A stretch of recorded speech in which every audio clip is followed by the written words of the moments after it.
Hello,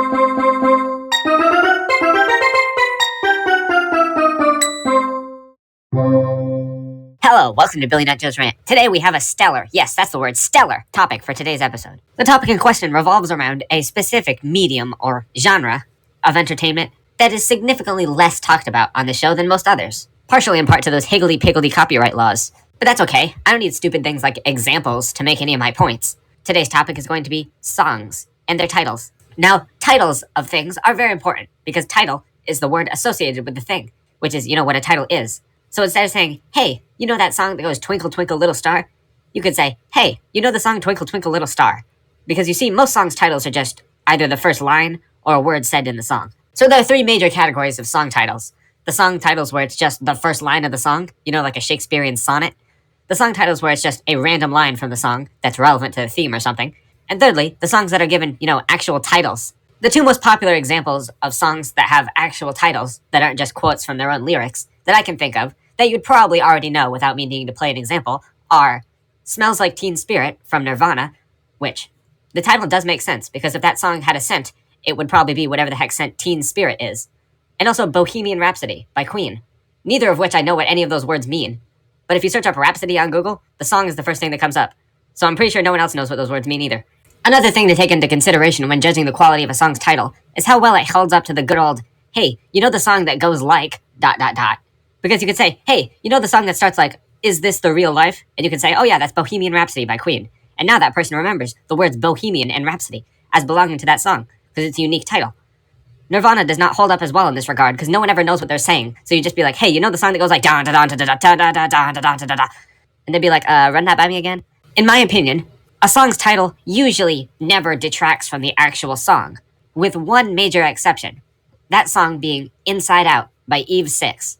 Which is way less popular of a song than the other two I just mentioned, so if you don't know the song, feel free to look it up and listen to it right now. I'll wait. I know technically you could just pause the video and open a new tab, but some people are watching on Scratch, okay? They don't have that luxury. They can't pause the video because they don't have a pause button, and they can't go to a new tab because Scratch has a stroke if you go to a new tab when something's running. Okay, so I'm assuming you just listened to the song, so the chorus is probably fresh in your head. Isn't it a nice chorus? Aren't there a lot of interesting word choices and rhymes?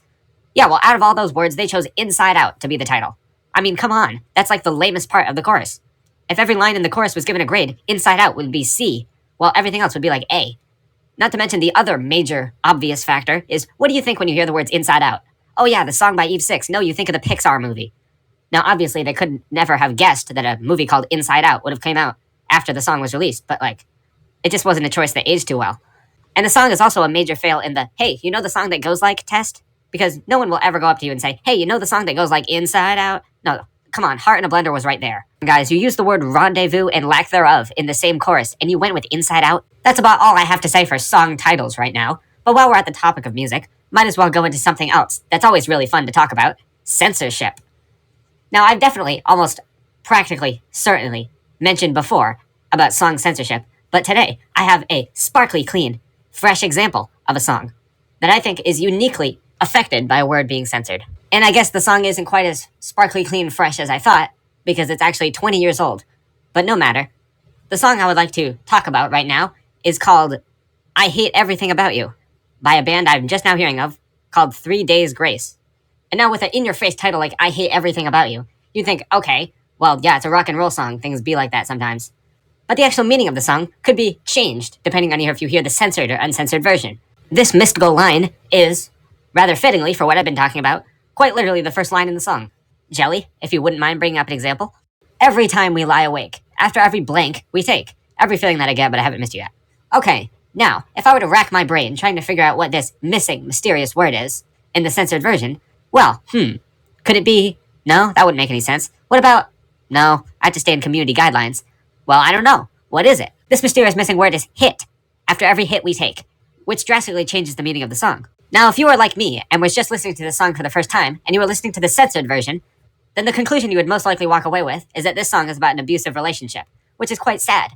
But this mysterious word, hit, changes the song entirely, as now the song is about this person trying to quit their drug use, which, while still dark a topic, is a much more positive one, as this person is trying to better themselves. by acknowledging that yes, drugs are bad for you. Now, obviously, songs are art and can be interpreted in any way, but that one word being censored pretty much gives away the actual intent behind the song and gives it a much more positive message of drugs are bad, which I do agree with. Drugs are bad, and I do indeed hate everything about them. Upon further inspection, I don't know what those music censor people were even thinking, censoring this word, as why would you want to cloud over the message that drugs are bad? If we eliminated every song about drugs being bad in the music industry, we'd only have 75% of an industry. And if you eliminated every song about love, you'd have like 5% of an industry. So I don't really know what they were thinking with this decision. As listening to the song without that one word, like I mentioned earlier, is a whole lot sadder of an experience. But of course, I didn't write the song, so I'm only assuming things based on the evidence presented to me. So if you are also interested in rock and roll music, feel free to listen to the song yourself, and then draw your own conclusions. But no matter what conclusion you draw, drugs will still be bad, which I am insisting upon over and over again, so that the Scratch Community Guidelines have no reason to take this project down. As though I am talking about a song with drugs as one of the main themes, I am talking about how the drugs are bad, and how the song agrees the drugs are bad.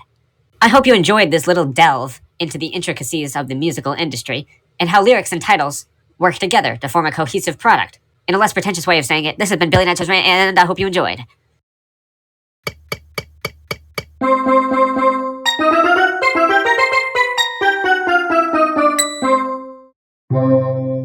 Hello, welcome to Billy Natchez Rant, and a fair while ago, I promised an episode about dreaming. So here we are. Or maybe I just dreamt that I promised an episode about dreaming. But as for right now, that dream will come true.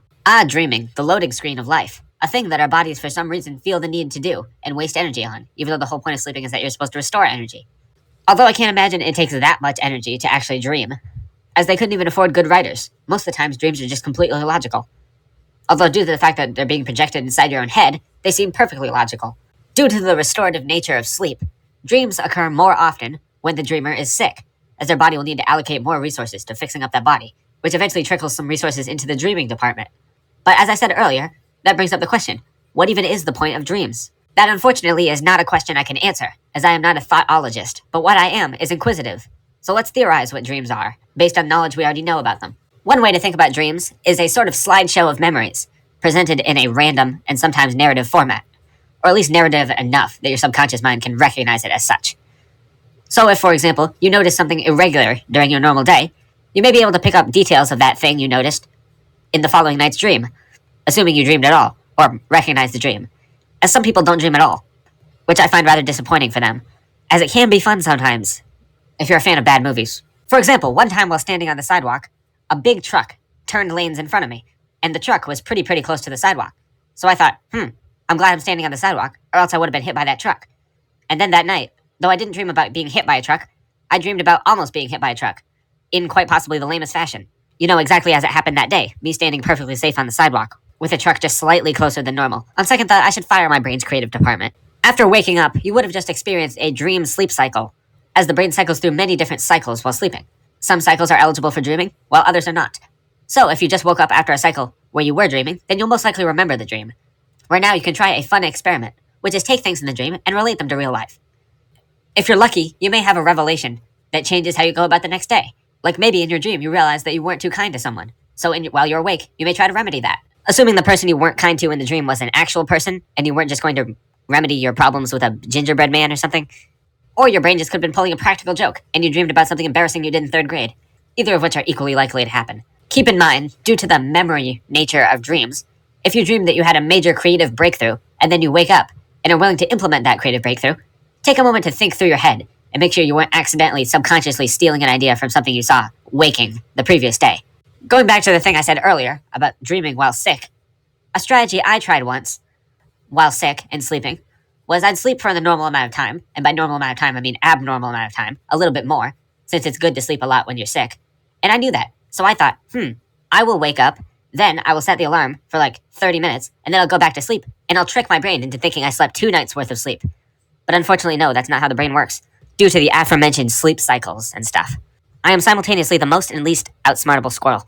This seems to be a good enough time as ever to bring up something that I've heard floating around out there. That is the practice of lucid dreaming, where a person does whatever and something to be able to control their dreams. I've never tried that, and personally I don't think that's very fun, because I think that takes away the enjoyment of dreams. When I look forward to dreaming, I look forward to coming up with some random thing to watch while asleep. Always going to bed thinking, even if I don't remember, it'll be fun at the time. And if I do remember, and it's terrible, featuring the worst things possibly happening, when I wake up, it'll be a good relief to know that it wasn't real. If I were to drop into a snooze right now and had to dream about the thing I was looking at, I'd be looking at a street lamp, which reminds me of one of the first episodes of the show. So I guess I would be dreaming in poor audio quality. Assuming I would even be able to dream at all if I fell asleep right now, as I'm standing on concrete, and wet concrete is not exactly the most comfortable surface to survive sleeping long enough to actually start dreaming. If I had to choose a superpower, with the caveat it had to be relatively mundane, my superpower would be access to a bibliography of dreaming.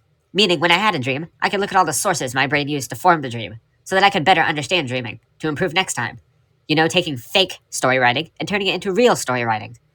Unfortunately, this comes with the side effect of accidentally reading the bibliography, and then the next night dreaming about reading the bibliography, and then the next night dreaming about reading the bibliography. In which case, the bibliography for each night would just be the previous night's bibliography, titled inside the original bibliography. On a related note, I'd like to figure out how many composition notebooks can be nested inside of each other before they can no longer be nested. I mean, logically, assuming we're going from the middle of the notebook and the relatively thickness of the pages, they can infinitely be nested, and then eventually form a long bridge of composition notebooks. However, if you were to just take one composition notebook, take all the papers, and then fold the two covers out and put more composition notebooks in there, it would probably take only about, a dozen to make a complete circle. I know I've been bashing dreams about their creative warrants, as they technically are not creative. However, a truly captivating piece of work will allow the consumer to be lost in time, which perfectly complies with dreams, as they can range anywhere from 5 minutes to an hour, but they honestly feel a lot longer sometimes. But then again, that filmmaking practice can't really be applied to a movie, because it's difficult to make a movie feel like it lasts 5 years, when if the movie's being made in your head, you can just say, it has been 5 years.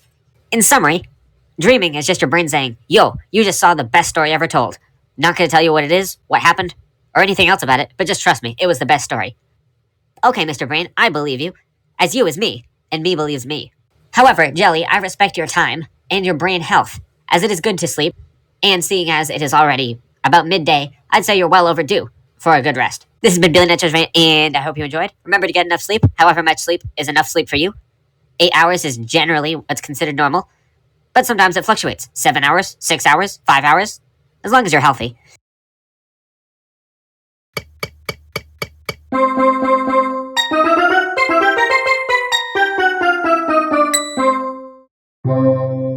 Hello, welcome to Billy Nature's Rant, and although it may be a very, very cold day, we have a very, very spicy topic prepared. You know, I'll reveal a little bit of a secret. I'm quite fond of Scratch. Yeah, I know, it's very surprising. And I will protect the integrity of Scratch when given the opportunity, if you ignore the parts where I'm making fun of it.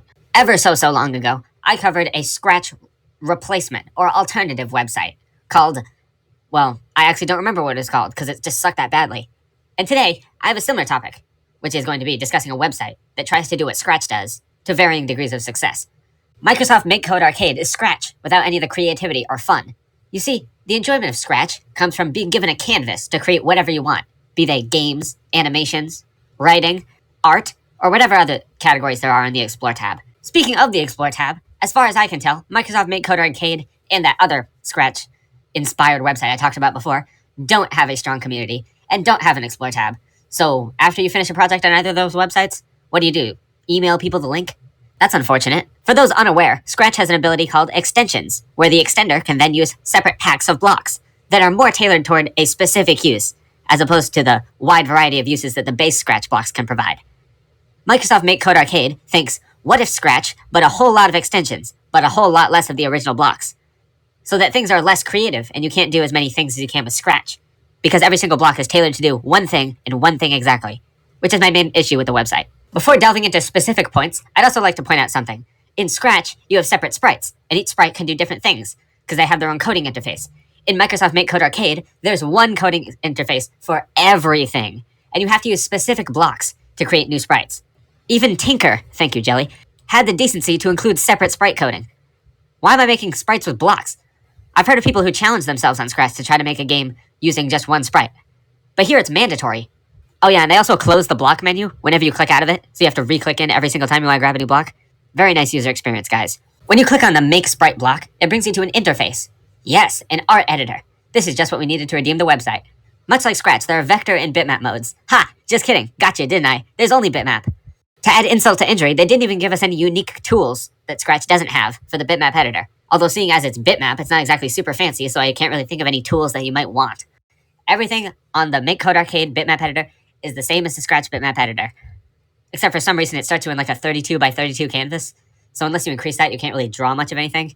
But that's what they must have been thinking, right? Video game equals pixelated graphics. So we can't have a vector editor, because who's ever heard of a video game that has vector graphics? It doesn't make any sense. Video games are only pixelated. Here, beloved viewer, is the bitmap editor from Microsoft Make Code Arcade. Jelly has displayed every color available on the screen. Yes, every color, all 16 colors.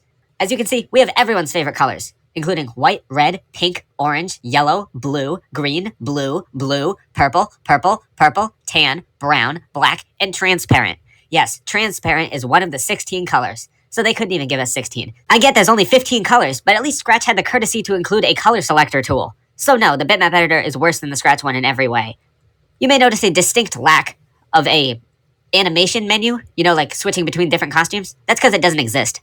You can either have a static image as a player, or you use a separate block called an animation block. Yes, they actually have a block just for animation, and then you do the animation hand by hand. As you know, it's bitmap, and we can't have any fancy vector vertexes and stuff. I really want to like this website. I swear, I do. But come on, Microsoft. I have more vertexes in my eyes than you have colors in your color palette. Not only does Microsoft Make Code Arcade have less blocks than Scratch, it lies and tries to make you think that there are more blocks than it has. For example, take a look at the sensing block category, or as here, it's called logic. In Scratch, it's called sensing. So I'm going to call them sensing blocks because they're light blue, and that's just what I'm used to. I apologize, as my best friend Jelly can only display images in compressed JPEG format, so it may be difficult to read these. I'll read them for you. We have an if-then block, an if-then-else block, an equals block, a less than block, a equals block, an and block, an or block, a not block, a true block, and a false block. Sounds pretty cool, right? Well, if we were to cross off the blocks that are just variants of a drop-down menu, oh no! Where'd half the blocks go? Yes, that's right, 5 out of the 10 displayed blocks are completely redundant and do the exact same thing. And if this were on Scratch, it would be way different, because on Scratch, the if-then block and the if-then-else block are totally separate. But here, they both have options to change the if-then block into the if-then-else block and the if-then-else block into the if-then block. So why display them separately? And heck, you can even turn the if-then-else block into an if-then-else-else block and an if-then-else-else-else block, and you can just keep going forever.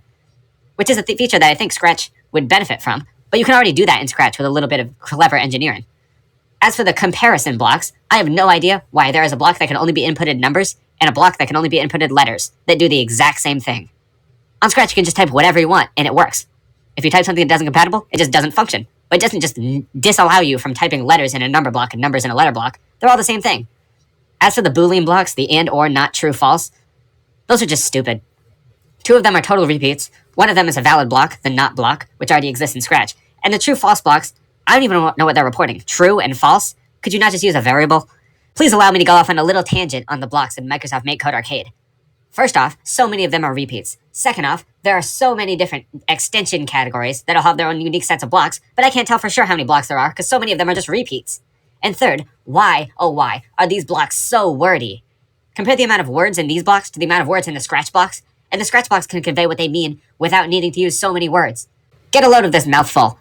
My favorite block in the Microsoft Make Code Arcade is the on-sprite of kind player overlap sprite at location block. Doesn't that just roll off the tongue? And those extensions I've been mentioning earlier are not even the only extensions they have, because they also have the advanced block category, which includes the join block of all things. Yes, a block that takes one value and joins it to another is considered too advanced for Microsoft Make Code Arcade. They have to hide it behind a menu. And then they also have the animation category, as previously mentioned, which features the beloved animate my sprite frames interval milliseconds loop block. Yeah. And not only do they have the animate block, because of the weird no sprite coding thing, they also have a souped up glide block. Yes, famously my most hated block in base Scratch because of just how few things it does. It does one thing, and it doesn't even do that thing very well. They have the super glide block, the animate my sprite with fly to center for milliseconds loop block. But not only that, it can glide in many ways. It doesn't just fly to center. It can also shake, bounce right, bounce left, parachute right, parachute left, ease right, left, up, and down, and wave right. Wave left, bob in place, bob right, bob left. Do your laundry, solve world hunger, land on the moon. Can't we just do things ourselves? What's with all this pre-built garbage?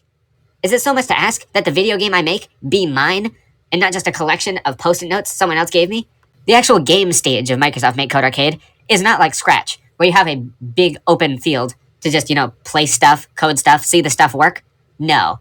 In Microsoft Make Code Arcade, the stage is a giant Game Boy with 3 input options, joystick, A, and B, controlled by Z and X on the keyboard. but I didn't expect much. If the play space is a Game Boy, it makes sense. What I did not expect is for the thing to load every time you add a new block. The stage has to refresh every time you add a new block, because it's just calculating all this pre-built blockage that it's just now receiving. If you were to eat one block on Scratch, that would be like a French fry. One block in Microsoft MakeCode Arcade is like a triple cheeseburger with extra cheese. Microsoft MakeCode Arcade is incredibly lactose intolerant. It just can't digest a single block. Microsoft MakeCode Arcade has plenty of math features, however, since it does support JavaScript, which is admittedly pretty cool. It has a lot of those chubby math blocks that you can stick together to make math equations. You know, like a plus block, an equals block, a minus block, all that stuff. All of which are probably displayed as separate blocks, despite it could only be one. But anyway, on Scratch, if you have a bunch of chubby math blocks that you chunk together, you can click on it, and it'll show you the result. Guess what feature's absent from Microsoft MakeCode Arcade? On Scratch, you can feel free to express yourself in any way you want. While in Microsoft MakeCode Arcade, we have a built-in pause button. On Scratch, you can create any sort of project, as long as you put forth the effort and creativity. On Microsoft MakeCode Arcade, at least we have a built-in dark mode. In conclusion, my experience with Microsoft MakeCode Arcade has just made me further fall in love with Scratch, and how versatile it is as a coding platform. Yes, it truly is a high-level coding platform. And with things like Turbo Warp, whatever Sheep Tester's been up to, and that one Google extension I can't say the name of or else I'll be banned, Scratch can be elevated even farther above what it already was, which is nearly perfect. For as much as I've jabbed at Scratch, over 100 episodes worth, I still love the thing. And as much as I've been jabbing at Microsoft MakeCode Arcade, I still appreciate it, because I just know somebody was introduced to coding through this. And then I hope they moved on to Scratch. But it's just nice to get your thoughts out sometimes. This has been Billy Nutjo's Rant. Take care, and I hope you enjoyed.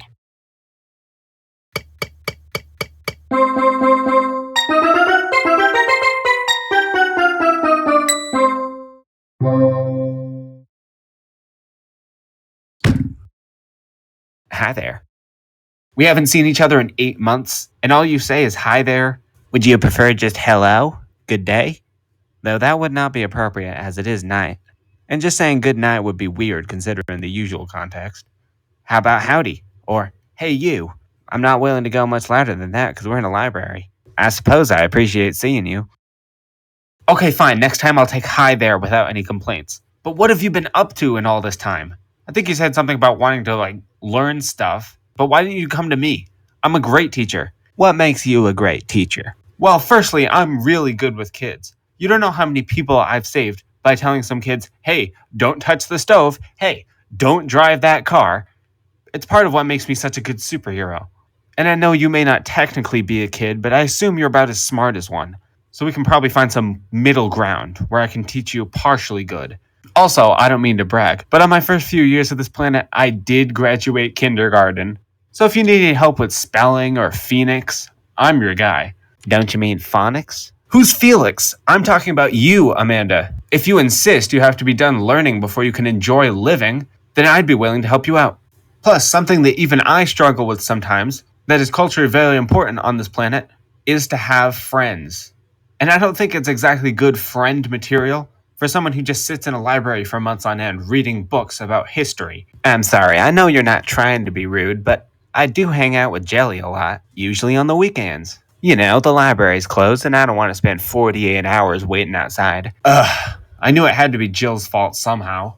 Nothing against her, but her choice of friends really sucks. I mean, top 10 friend material isn't exactly Billy Nut Joe. If we both could hang out sometime, I'm sure she'd realize that I'm better than him. What do you think of the situation? I mean, if you supposedly hang out with her all the time, surely you know a lot about Nut Joe. Amanda! Oh, I'm sorry, I wasn't listening. Okay, yeah, I'll let that slide, considering the fact that you don't even really have ears, so I'm not sure how we're talking in the first place. Not to mention the fact that you don't have eyes, so I don't see how sitting in this library is going to do you much good. I guess that wouldn't make sense. Probably you have some sort of magic vision because of that amulet thing, but I'm not really going to go into that at all, because one thing, I don't care about history in the slightest, and another thing, I'm just perplexed by most things in general. So how am I going to understand a magic amulet, Please, look at me. You don't need to give a demonstration on what it looks like to ignore someone. Trust me, I've seen that look enough. I just want to help you. I'd appreciate that. Do you have any knowledge you'd like to impart on me right now? Amanda, if I could give you just one word of wisdom, which is actually not really one word of wisdom, it would be a sentence of wisdom, but should I give you that one piece of wisdom, that wisdom would just be nice. I received backlash from everyone my entire stay on this planet. just because I am a jerk and inconsiderate of other people. And I don't want you to have to go through that. So, just every once in a while, hold open the door for someone, prop it up with one of those books you're reading, or give someone a high five. Just make sure you don't miss and give them second-degree burns.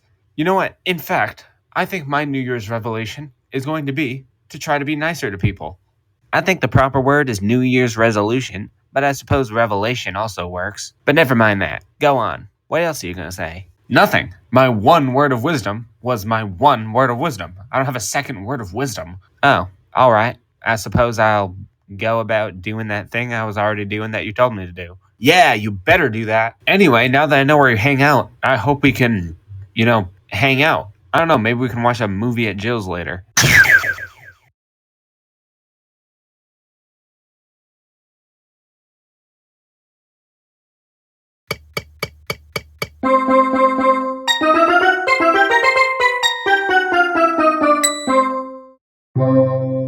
Hello, welcome to Billionaire Joe's Rant. Are you interested in plays? Me neither. They're too stressful. When you watch a movie, at least you know everything's going to go according to plan. You never know what's going to happen during a play, which is relevant as today's topic, as brought to you by the educational system's curriculum, Macbeth. Macbeth, Macbeth, Macbeth, one of those things. Anyway, Beth is a play written by famous Shakespearean poet William Shakespeare, whose works have commonly been compared to the famous poet William Shakespeare. You may have heard of him. He's responsible for lots of other plays like Romeo and Juliet and Hamlet, and a bunch of comedies that no one actually knows what happens in them. I mean, Much Ado About Nothing, All's Well That Ends Well, A Comedy of Errors. You've probably heard these phrases thrown around, but does anyone actually know the original stories? No. And am I talking like that because I know the original stories? Absolutely not. I just thought I'd bring that up. Because his tragedies, no, those are the stories that people actually, know. This isn't my first rodeo with Shakespeare, as I have covered him before, but that was a long time ago, and I only covered Romeo and Juliet, and not even that in-depthly. But today, we're going to do Macbeth. I would give a spoiler warning, but it's Macbeth. It's a Shakespearean tragedy. Everyone's gonna die. That's basically the whole thing with his stories. And also, if you really want to, you could go read it right now. It's only like 100 pages or something. Pretty short. And if you find a modern English version that cuts out all the fluff, it'll probably be like, 5 pages? The major 3 Shakespearean tragedies all really have that one line that's super iconic and everyone knows it. For Romeo and Juliet, it's Wherefore art thou, Romeo? For Hamlet, it's the whole to be or not to be thing. And for Macbeth, I'd say it's probably double, toil and trouble. Double, bubble, double, bubble, bobble. It's one of those various combinations of things, and it's said by the witches, because the story does actually have 3 witches. However, if you're thinking of a witch right now, don't worry, they're not like those witches, except that they literally exactly are. They're, old and creepy, and they use a cauldron to make magic spells. So yeah, Shakespeare was ahead of the time with his interpretation of witches. And then, of course, there's the infamous, "What, you egg, he stabs him" line, which is actually part of a relatively sad scene. But everyone just finds it humorous, because, they call a person an egg, and then stab him. And that's not the only breakfast-related insult in the book. There's also a part where someone calls another person a whey face, which is basically an antiquated way of calling someone a milk face, which is not something that you'd really call someone, but it's funny. Another silly fun fact, did you know that the antiquated term for an oboe, the woodwind instrument, is actually hot boy? And come to think of it, in Romeo and Juliet, Lord Capulet calls Tybalt a shoshy boy. So if we combine the two, we got hot shosh, and then boy boy. Man, whenever Shakespeare writes about food, it's always funny. Anyway, with hot shosh eggs and a side of whey aside, we can now actually start talking about what happens in Macbeth, for the few who didn't care to read it and who aren't interested. Although I will try my best to keep things relatively ambiguous, so as to not spoil absolutely everything. Basically, the main thing about the story is that there's this guy called Macbeth, and he wants to be the king, but he can't be the king because he's not in descendants of the king, and you can't get elected to be a king. But he still wants to be the king, and after he's told by witches that he's going to be the king, in a prophecy, he decides to kill the king. And so he does, and then he becomes a king, and he's a really lousy king, and he gets a lot of people killed. On purpose. And then a revolution starts up, and Macbeth gets attacked. And that's the story. Grossly oversimplified and summarized for your own enjoyment. And it's a fine story, a bit Halloween-y for December, but it's a fine story nonetheless. There is one major gripe I have with it, and that's that the major twist reveal at the end, which I don't feel bad about spoiling because it's so astronomically asinine, just doesn't make any sense. The 2 characters we have to worry about for my gripe are Macbeth, the story's antagonist, and Macduff, the story's protagonist, who both share names that are incredibly similar because Shakespeare could see in the future and he wants people to mess up writing essays, I guess. So anyway, Macduff is the guy who organizes the revolution to take down Macbeth's tyranny and all that stuff. And so Macbeth goes to the witches for a second prophecy, and this is where I have some issues. So listen up. First thing they tell Macbeth is that Macduff is coming to get him, And he's like, oh yeah, I already know that. I can beat Macduff. I'm super powerful. I'm Macbeth. Everyone knows B comes before D in the alphabet, so obviously I'm better than him. And then they say that none of women born shall harm Macbeth. Which, if you rearrange those letters in a way that makes sense, no one born from a woman will harm Macbeth. Which basically means that no one can harm Macbeth. Because due to the nature of how humans reproduce, everyone is born from a woman. And so that gives Macbeth some assurance. And then the third prophecy is that, like, Macbeth will only fall when he gets attacked by the woods. And Macbeth, being the grade C English student he is, doesn't take any time to consider any other alternate meanings besides the literal, and says, oh yeah, trees can't even attack, so I'm perfectly fine. Two of those prophecies are just on Macbeth being cocky and stupid. The second one is where an actual problem is presented. Obviously, the intended meaning of the riddle of the first prophecy is that Macduff will defeat Macbeth. And the third riddle is obviously implying that the army that will defeat Macbeth will approach from the forest. And to add insult to injury, they even cover themselves with twigs as camouflage, which just further adds to the literal and figurative combination that ultimately takes him down. But the thing that actually does ultimately, finally, conclusively take him down is Macduff himself. And Macbeth says, oh yeah, those first two prophecies may have come true, but surely the second prophecy can't come true. And then the big twist of the book is revealed when Macduff tells Macbeth that he was born prematurely from a C-section. So that means he was not born from woman, and thus can defeat Macbeth. Now, obviously, the term C-section wasn't around back then, because they were in, like, the 11th century, where when it comes to medical things, everyone was pretty dumb. But that is what was implied, and is the actual meaning. It means that he was cut from his mother, instead of being birthed the original, intended way that the birthing process is supposed to go. That doesn't mean he wasn't born from a woman. That would be like if I entered my house from the back door, and suddenly I wasn't in my house anymore, because I didn't come in the way I normally would. It doesn't make much of any sense. The first issue this presents is the book's themes of fate versus free will, because it seriously challenges the fate thing, because if your fate was just pulled from your butt, obviously it was free will that defeated Macbeth and not the fate. Because if 2 out of the 3 fates come true, then that wasn't all of them, so what was that third witch doing? Just dawdling about? I can see where the witches were going with the fact that Macduff was birthed in an unconventional way, but they could have worded it a whole lot better. And I mean, we don't really know that much about Macduff himself, and we definitely didn't know that about him. So the witches obviously do have some sort of future-seeing ability, but they made that second riddle way harder, because there was no way for Macbeth to predict that second riddle. The first and third, if he just thought about it for more than a second and was not a total idiot, he probably could have figured it out. But how was he supposed to figure out the second one? So yeah, on second thought, the fate and free will thing wasn't actually about the riddles. It was just that the witches intentionally screwed him over by giving him a riddle he couldn't solve. So that was the fate. His fate was that his free will of fate was tested by the fact he couldn't figure out his fate, despite the fact he could have figured out 2/3 of his fate. Basically what I'm saying is that this ending is pretty lame. But I mean, I like the rest of the story. If I had to rewrite the ending to Macbeth, I would have Macbeth cut off Macduff's arm in the fight, and Macduff is like, oh, you cut off my arm. But then his arm sprouts a second Macduff, and he's like, ha, Macbeth, you idiot, I actually reproduced through mitosis. So I was never born of a woman. Now that would have made more sense. This has been Billy Nut Joe's Preet, and I hope thou enjoyeth.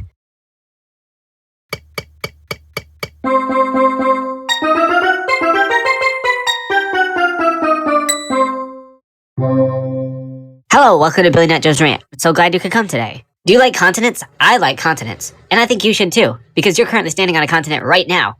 Unless you're in the ocean, if you're a fish or a mermaid or something.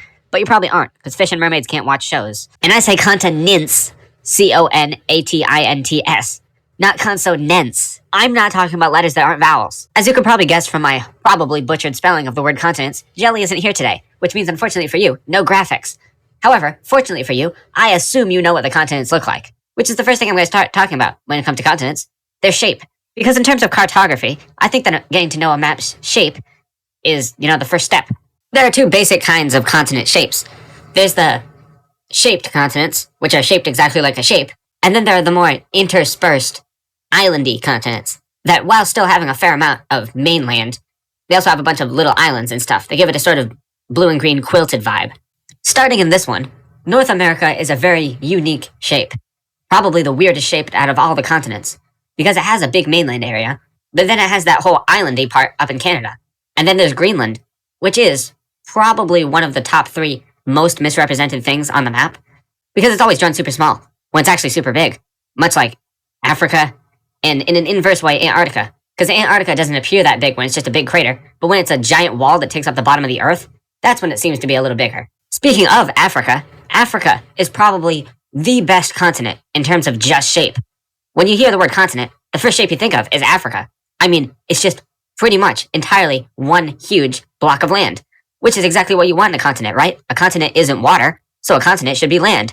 Therefore, Africa's pretty cool. South America, on the other hand, and I'm sorry to say this, because South America is a very nice place, But shape-wise, South America is pretty much just a weaker version of Africa. It's not as bold, it's not as prominent. It's basically, Africa's like a grape, and South America's like a raisin in terms of shape. Another continent that shape-wise is very similar to another continent is Europe and North America. Europe is similar to North America because they both have very wiggly and wild shapes, as well as being interspersed with water sometimes. Although I definitely do think that Europe has a more iconic and pronounced shape than North America. And then there's Asia, which obviously everyone knows it's the biggest continent, and as such, it has a lot of coastline. And considering that a coastline is basically the entire thing that makes the shape of a continent, Asia has a very unique shape, which also makes it very difficult to draw, because drawing a very big coastline is harder than drawing a very small coastline. Who would have thought? As for Australia and Antarctica, I don't really have much to say about their shapes. They're fine, and in fact quite similar to each other if you ignore the whole ice wall thing that Antarctica has going on some maps. They are also, strangely enough, the two continents that are ignored most in the United States educational system, so I don't really know much about them. I assume Antarctica is usually skipped in those books because it's Antarctica. What happens in Antarctica? And then Australia is probably skipped because we had to spend like 7 years in a row teaching the same things about Europe and North America and Asia. I'll digress in just a minute, but just for right now, I'd like to also keep talking about this educational system, because why, oh why, did we spend every single year in elementary school talking about Christopher Columbus? Christopher Columbus sucks. Why can't we be learning about, like, countries and stuff? Like all the countries in Europe, or all the countries in Africa, or all the countries in Asia, or the United States? Why do I still know the 3 ships that Christopher Columbus sailed over on? I don't care. Forget about Christopher Columbus and the Nina and the Pinta and the Santa Martini. What happened to the Wallabies? On a similar note, though, to give school some credit, I can understand why they'd teach kids about World War II before World War I. Because with World War II, for a little kid, it's a lot easier to understand Allies are the good guys, Nazis are the bad guys. Meanwhile, in World War I, everyone is simultaneously correct and incorrect at the same time, and no one really knew what was happening. It's a very more difficult to understand issue than the general idea of World War II, which is why probably the World Wars are taught out of order. There, I digressed, and that was pretty much exactly a minute. So back on to talking about continents. It's common practice for people across the seas to tell Americans how dumb they are in terms of geography and mapping stuff. Oh, pish posh, you silly Europeans. Come back when you can draw the first continent, Pangea, from memory. Yeah, we're all united in the fact that no one knows what Pangea looks like. Side tangent, I'm nearly certain that all those videos where people run up to random Americans and tell them to, like, point out a United State on the map, those have to be cherry-picked. Because there's no way everyone is that stupid. They probably had a lot of people who got it right, but they just cut it out.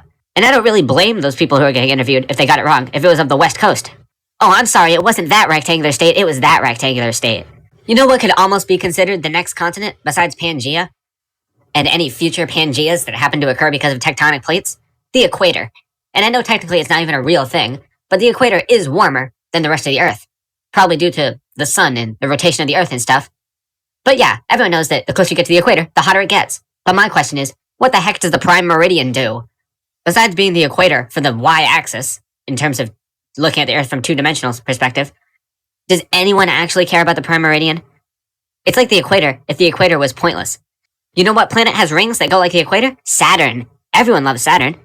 You know what planet have rings that go like the prime meridian? Uranus. No one likes Uranus.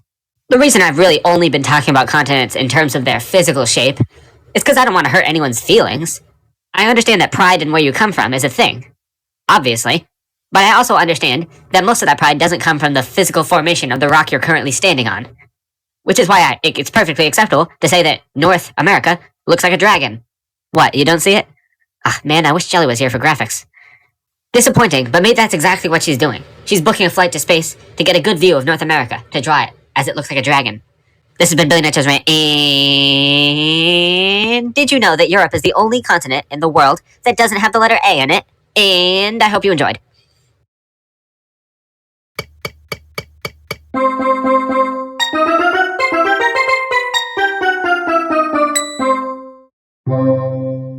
So I have no idea where to start. I'm telling you, there's no beginning. Not a single one in sight. Even had the foresight to check before, but there wasn't one there either. I mean, you seem like the kind of person who'd set a New Year's resolution. So how's yours going? It's going well, right? Mm-hmm. Yeah, that's just not fair. I have done nothing to warrant this level of not being able to do things for at least 3 hours. It may not sound like much by your standards, but by mine, it's pretty good. By the way, and I hate to make everything about you, because it always is about you, but this is a very nice house you've got. I've only ever been in here once, so this is the first time I've been here legally.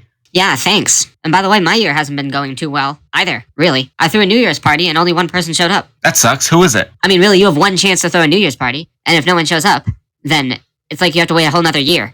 And I guess it's like that with any party, but with New Year's, it's on the issue. That's what the party's about. It's about the new year. And you throw the party, and the only one who comes up is that one friend you don't even like. If by that you mean Jill was the one who showed up, I won't tell her. I had a whole list. It was Jelly, Fwim, Alice, you, Tenerbot, Ultraviolet, and Chuck.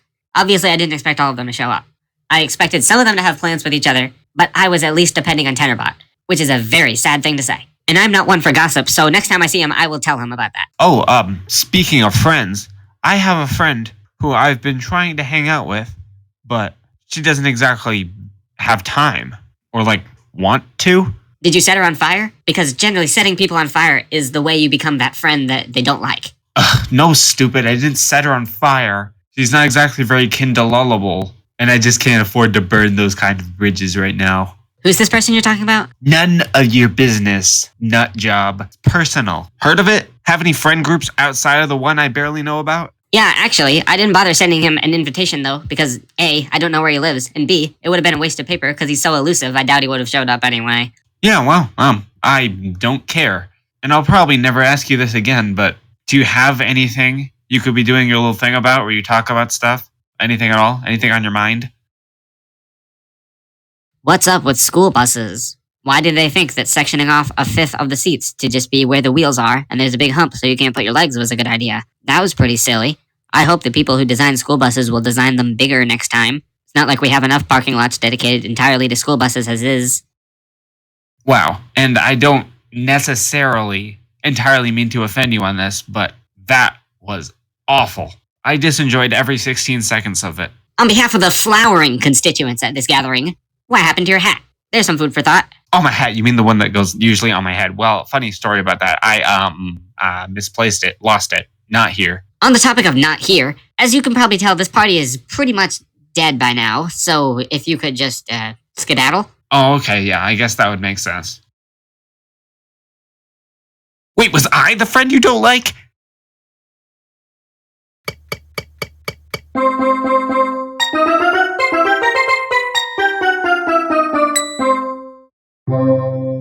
Hello again, and welcome to Billy Nutjo's Rant. It feels so good to be back here. On the topic of not good things, Tenerbot, why have you graced us with your presence? Nothing much. Just wanted to check in on you. Huh, that's a lot more innocent than your usual ventures here. But for my own prosperity, Tenerbot, you're a bad person to depend upon. Yeah, I am. Good observation. Thank you. Now, if you don't mind, I have some things I would like to talk about today. But before I can do that, wow, this weather, am I right? It's super cold. I mean, what even is cold? Well, it's the absence of heat. But then, what's heat? Particles that move really fast?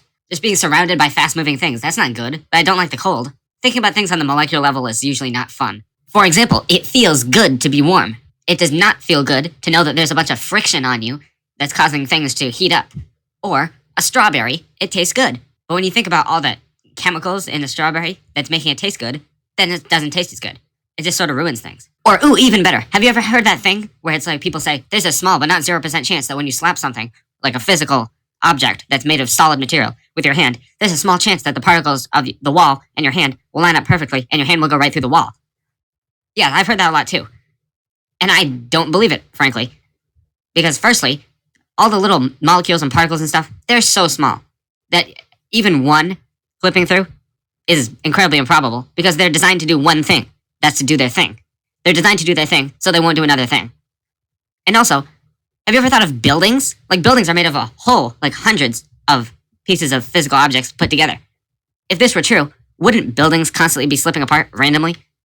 And not just due to age, because that would be them falling apart due to age, not because their particles are lining up perfectly. A more accurate thing would be if you put your hand on a thing and you pushed really, really hard through a whole bunch of seasons, just doing it all year, and your hand freezes and thaws and freezes and thaws, then maybe it'll get stuck to the wall. But it won't chemically bind to it. I'm pretty sure. I'm no scientist, but it just sounds like a whole lot of baloney. So should we test your theory by me slapping you? Or would you prefer we press together all year? New year, new you? No thank you, Tenerbot, but I appreciate your interest in interests. Oh, here's another thing I've noticed recently. Okay, Tenerbot, you're gonna like this one. This is a numbers game. 10 plus 12 is 22, correct? Correct. And 14 plus 8 is also 22, correct? Correct. So, 10 times 12 is 120. Okay, makes sense. So naturally, 14 times 8 would also be 120, right? But no, it's 112. Isn't that interesting? It's got to be some sort of like distributive transitive property of whatever, right? Wow. I'm sorry, that sure is stupid. Just because 4 plus 3 equals 7 doesn't mean 6 and 1 will give the same product. Okay, well that's just, mine is, shut up, Terabot. Oh, here's another thing. Did you know that the word constitution isn't a real word? Yes. And your fairly asinine inquiries make me worry your Golgi apparatus suffered some horrible rare mutation that causes your lysosomes to deteriorate brain matter. Don't talk about my lysosomes like that, Terabot. Although I will admit that's a pretty good insult. And also, your mom. So yes, though it is interesting to learn about all the mechanisms of life and genetics and all that stuff, it's also not fun from just a normal everyday standpoint to have that kind of information. It's sort of a little bit hazardous, because a normal person would just look at a tree and be like, oh, it's a tree, it's made of wood, it's made of leaves, it's made of sticks, it's made of twigs. But some sort of chemicalist would look at a tree and they'd be like, oh yeah, chloroplasts. And not everyone wants that in their lives. So that's why one of my few New Year's resolutions is to stop worrying so much about literally the little things. And no, I'm not just a bunch of chemical reactions in meat, no matter what science says. I'm slightly more than that. Yes. If one of my parts isn't working well due to neglect, it concerns me. Just like how if too many microorganisms build up on your eyelashes, it concerns you. Wow, I never actually thought about that way. So these things that don't matter because they're too small do matter if you don't take care of yourself, and they become a problem because there are too many of them. Huh. So I guess the moral of the story is take care of yourself? Oh my gosh, Terabot, I think you just enlightened me. Pointed out a flaw that I made. And you're not jelly. Your mom enlightened me. Interesting. So though it may not be as serious as a clock and a cog, because without a cog, a clock can't function, people are a lot more versatile, and they can sometimes not work with one thing not working at the time. But it's still an issue that should be addressed in the best way possible. And also your dad. You know, it's always so wholesome when yucky things turn out to be wholesome. And your cousin Bothaniel. As for right now, Tenerbot, yeah, you may be right. New year, new me. I'll try to be smarter when I talk about science things later. You know, not that I'm not smart. It's just that I don't know everything. Not everyone knows everything. And if I want to talk about everything, then I'm not going to necessarily know everything I talk about. This has been Billy Nutjoe's Rant, and I hope you enjoyed.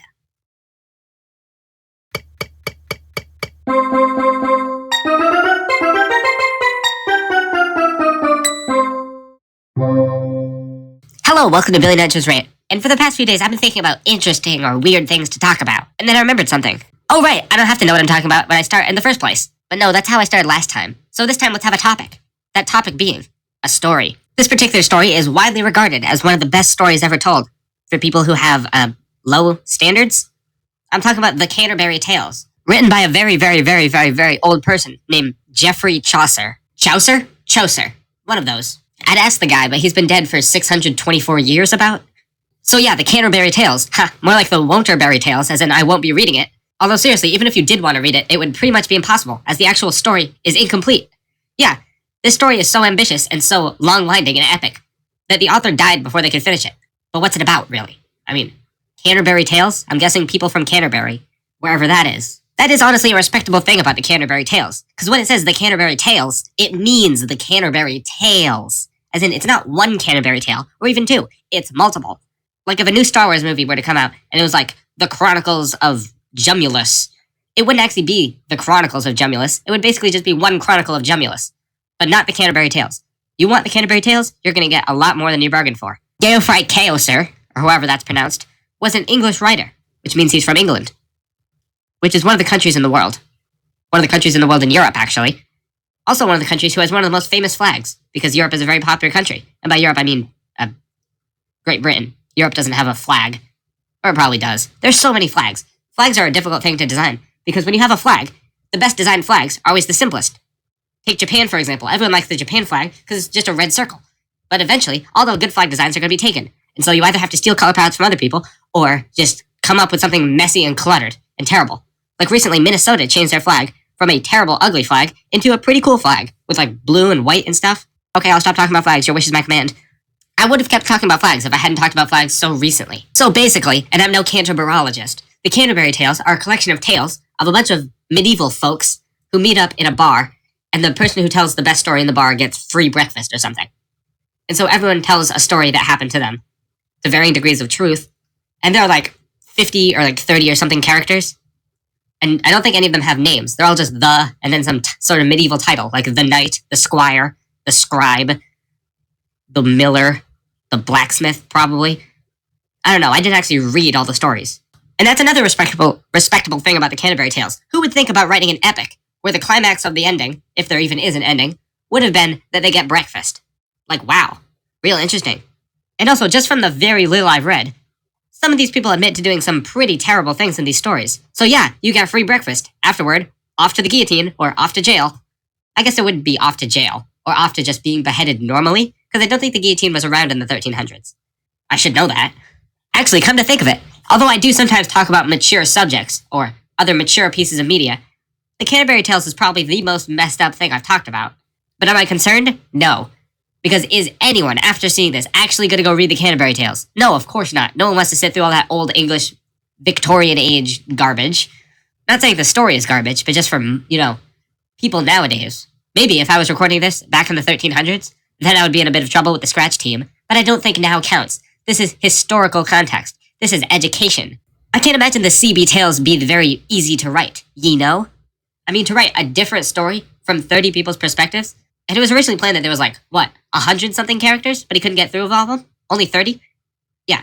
Could you even come up with 100-something medieval-aged themed characters? Like nowadays, the Canterbury Tales probably could have been completed by now, by just making fun of a bunch of types of people that exist nowadays. Because that's also a thing about the Canterbury Tales. It's supposedly funny. Again, supposedly. Never gonna read it. But, haha, maybe? Another interesting thing about the tales is if you were to just look up Canterbury Tales, artwork from the time, and you get those, medieval-style printings, where it's, a whole bunch of people sitting at a table. Because that's the pilgrims, that's all the characters, right? But how is anyone supposed to tell them apart? I can understand nowadays having an entirely written novel and then just having a character on the front of the book, maybe 1, 2, 3 characters. You can probably discern who they are just by reading. But good luck ever finding out who the people on the cover of the Canterbury Tales are supposed to be. Off topic, but not really off topic, because it could be on topic if I actually read the Canterbury Tales and I knew about the character named the Wife of Bath, who is a woman. But Jelly, did you know that the word women and woman are spelled the exact same way? That's pretty crazy. I just now noticed that. I never condone bullying, but the only time I think it might be acceptable is if you actively go and tell someone, I read the Canterbury Tales. But my only stipulation is, if you're going to bully someone for reading the Canterbury Tales, you have to do it while speaking in Old English. And be like, prithee, thy mother be a swine, or something like that. I'm sure Tenenbaugh could come up with a real good one. And do I even really mean that, or am I just trying to get scratch off my back? Maybe. That could be our little secret. The most shocking thing about the story is that it's called the Canterbury Tales, but yet there are only 2 or 3 characters who are actual bakers who would even use canterberries in their recipe. So I have no idea what Geoffrey Chaoser was thinking with that one. Maybe the other 100 pilgrims were going to be bakers, so that would even out the odds a little. But I mean, come on. And also, the Canterbury Tales. It's about a whole bunch of people meeting up in a cozy little spot and telling stories. Sounds like a great holiday story. A great winter story, rather, for the cold weather.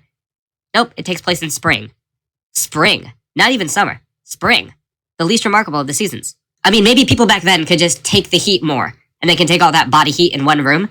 Because everyone was wearing, wool, cotton overcoats and, 3 layers of wool at all times, at all seasons. Because that's just how things were back then. Although I guess being a spring story does make it slightly unique. Because no one in their right mind would write a spring story. Especially not with this subject matter. So any bakeries watching this, you can make the Canterbury pie every spring. It's 30 flavors, all in one pie, all in a circle, every slice is a different flavor. Isn't that a good idea? That is something I would definitely do if I was more inclined to baking. Because if I was better at baking, if I put on that apron every day at 6:42 o'clock and popped in the oven, then I may have a chance at making the Canterbury pie, but not right now. Or a Jeffrey chance, huh? This has been Billy Netro's Rant, and I hope you enjoyed. Bye. Love you. Good night.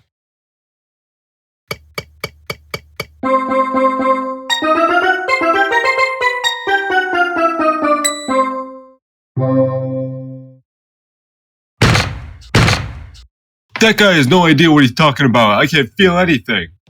Is everything going well up here? What's with all the noise? The whole building's reverberating. It's like being inside a giant cement mixer. Ah, Fwim, you're just the strong young man I need to get through this. We are the same age. Why are you up here making all this noise? Shouldn't you be at your desk, doing nothing?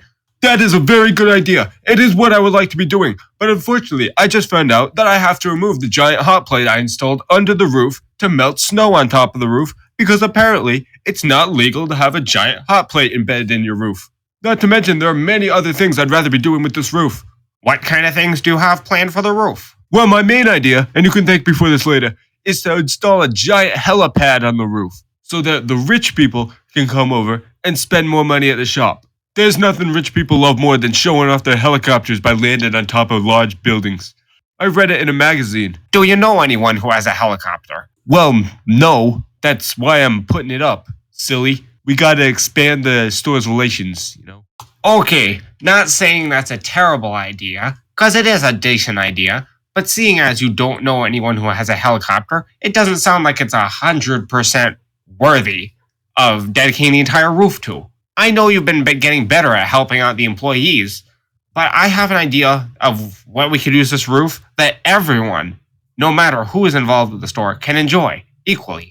You know what, Fwim? I might make you my new call guy, if this is a good idea. Because the only other call you've made, and I don't mean phone calls, I mean actual calls to action, was to move Alice's shop to your level of the store, and ever since then, she's been pulling in a whole lot more revenue. So far you've had only great ideas.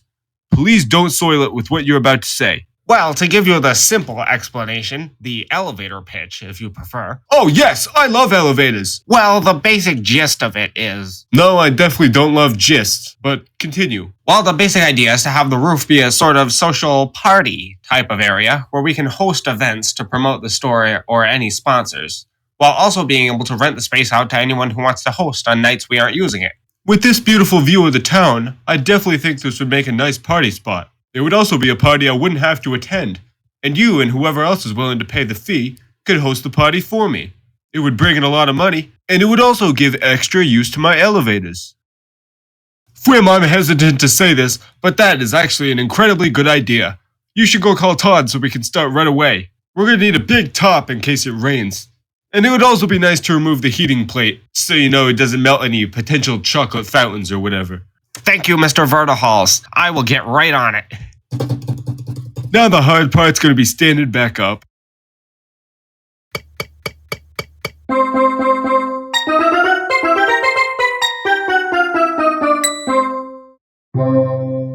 What is the deal with motion detector lights in public bathrooms? When I'm in the toilet, I'm on the toilet. I'm not waving around my arms, I'm sitting down. The last thing I need is for the lights to black out every 10 seconds. And what even decides when the lights come on? There must be a motion detector there. I hope it's a one-way, because everyone knows that you can't put security cameras in bathrooms. That's why they're the most easy target to be stolen from. But who would want to steal anything from a bathroom? Toilet paper? Maybe. But then again, there's plenty of toilet paper outside, called leaves. And it's just as good as most of the stuff stocked in public bathrooms anyway. So why even bother with a motion detector? Not that that had much to do with anything. Oh, welcome to Billy Nacho's Rant, where I complain about stuff and you listen. Haven't said that in a while, so let's go with the full intro, instead of just the usual hello. Today's topic is, well, you know, I have something embarrassing to admit in a little while. I think you'll find it quite interesting. It's a bit of an optical illusion, although I wouldn't go as far as to say it's much of an illusion, more really obvious.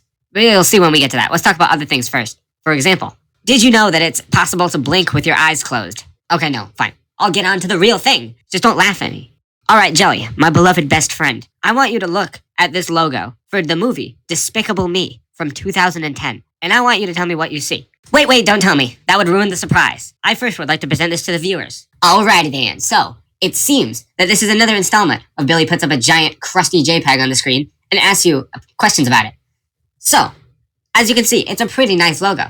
It's certainly despicable, as the name would have, with all the red and, you know, the relative sharpness, or as sharp as Illumination movies can get.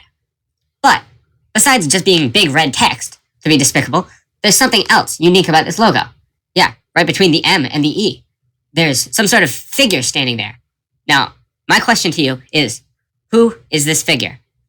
Even if you haven't seen the movie, it's probably good to take a guess, you know? Just say, like, what it generally is. Like, maybe an outline, or a silhouette, or a profile, or, you know, something like that. Just take a guess. You probably guessed it quite quickly, no? Well, why is it even a guess, you might be asking? It's so obvious. Well, I regret to inform you that rather embarrassingly, up until about 2 days ago, I was always perplexed whenever I saw this logo at the beginning of the movies. Like, who is this guy? Am I right? And I'll reveal the reason to you right now. But before then, and this is on the Google search history. I looked up Despicable Me logo guy because I was genuinely confused on who it was supposed to be. I kid you not. 100% guarantee. Who is this guy? I'm about to show you what I saw. Oh, it hurts my heart to admit it. I thought that the Despicable Me logo had the face of some guy on it. I never once ran it through my mind, maybe it might be Gru. No, it's this dude. I've seen this dude at the beginning of every single movie for a decade worth of these freaking movies, and this is the first time I realized it's not this guy, who I thought was some mysterious character we'd meet later on. No, it's Gru. Idiot. I mean, in my defense, in the movie, Gru goes to some, secret evil bank, and there's, all these evil officials that he's part of, some evil membership group of, and I thought that this guy was, he was the head honcho of the evil bank or something. He was, the teller, the amazing teller man. But no, it's just Gru. I installed bathroom motion detectors in your room. I can hear you laughing at me. I mean, come on, it looks like the guy. Here, I'll flip between the two images for a few times, just so you can get a feel of how close this image is to the guy. No, Jelly, please, come on. I'm not stupid, I swear. That's the guy. It's the teller man. It's not me. It's not my fault that they're so good at making logos. It looks like another guy. Composure. And... Alright, you think I don't got the shosh? The apple fritter applesauce. And there's nothing you can do to tell me that I'm wrong, because movies are art, and probably logos are too, unless it's a business thing. So it's in the eye of the beholder, or in the eye of the purchaser. And I have the DVD to say otherwise. So the teller man is real. Moving on to the next subject. And yeah, that logo in specific is part of the movie, because I'm pretty sure every time I've ever seen a Despicable Me logo not in the movie, it uses just the default, boring yellow text that says Despicable Me, without even the teller man in there, which is particularly lame, since that's the only interesting part of the logo. You can't have a logo that's just text. You gotta have a red circle around it. It's called pizzazz, and it's learned in the film industry. That's when you have a particularly boring shot, flat background or something. I actually don't know what a flat background is, but it's like a background that's flat, and then you make it pizzazzier by throwing some glitter on there. As long as you're not filming on location, or any location, because I think glitter is worse than most handheld weapons. Glitter is like a WAD, a weapon of area destruction, because once it's in an area, it'll stay there for forever, which could segue into anything I want. But as for right now, it's been Billy Nutshell's Rant, and I hope you enjoyed. And take things easy, one step at a time, one letter at a time. M, Tellerman, E.